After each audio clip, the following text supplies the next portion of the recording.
Agami is what you sow today and what you will be waiting to reap in the next life. Perhaps you are doing some action today. In this whole of the lifetime, the reaction won't be expected also.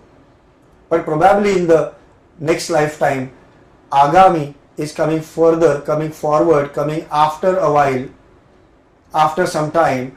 That Agami karma is a karma which is created as an action to which a reaction may be expected or may be received in a next lifetime. Now we need to take care not to create the wrong karmas, because for every karma there is going to be a reaction from the other party, other soul experiencing a different thing on this planet Earth along with you. So that is why the great philosopher of China, who was a contemporary of Buddha in India at that point of time, called as Confucius, now he has given this statement to us: do unto others what you want them do unto you. You have to do those actions, you have to believe to do, you have to do those actions with others what you expect them to do unto you. If you want others to behave good with you, you have to do good things to them. If you want others to behave bad to you, naturally you will be doing bad to them. You can't do bad things to others and expect good things from them. That is the meaning of this yang side, that is a positive part. This symbol what you see here is a yin and yang circle. Yin and yang circle contains a darker aspect of the circle having a brighter shade to it in as a circle, small circle here, and a brighter aspect of that having a dark side to it.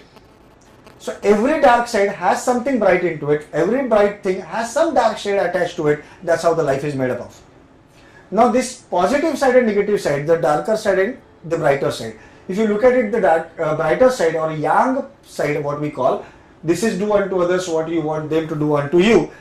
Similarly, the negative side or the darker side is what we call as a negative rule or yin.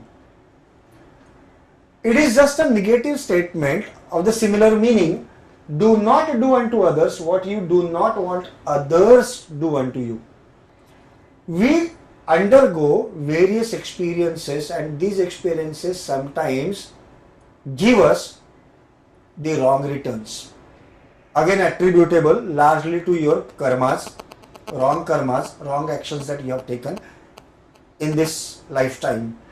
And these bring us the wrongs, the negative aspects of our life, that is anxiety, tensions, depressions, angers, frustrations, and all the kind of bad experiences.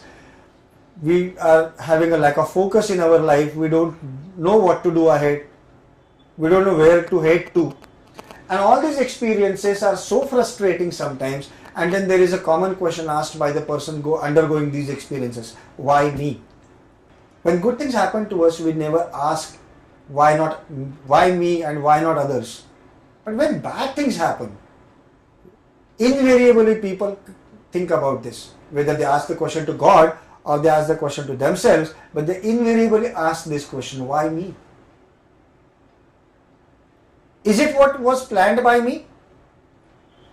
If it is told to them, yes, it is part of your life plan, or it is something as a reaction to your own karmas, as a reward of your own karmas, nobody would consciously agree to what I am saying.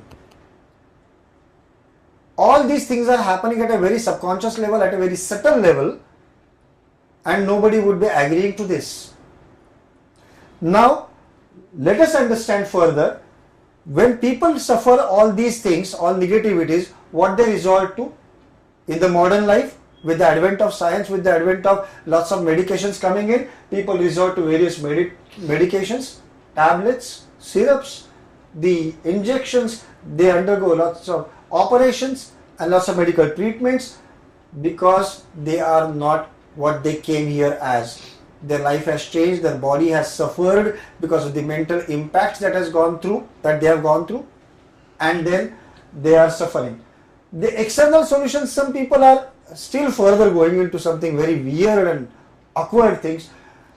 They go to some people who they think will give them solutions in their life, and those people actually rob them of their money.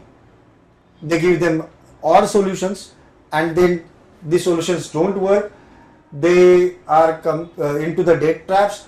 They go on taking debt after debt. They go into the circle of debt. It's a vicious circle.